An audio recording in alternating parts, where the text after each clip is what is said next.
میبینی؟ تو حتما یه چیزی میدونی. یالا بگو چه خبره؟ نه بابا، من که چیزی نمیدونم.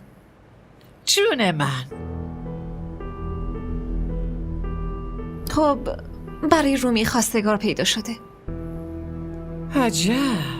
حالا فهمیدم چی شده. وای وای چطور یواشکی دارن حرف میزنن. اینا فکر کردن که من اصلا با خبر نمیشم. مثلا خواستگار از کوچه پشتی آروم و بی سر و صدا وارد خونه میتونه بشه. خودشون داره. چی فرض کردن؟ خب منم همینو دارم میگم.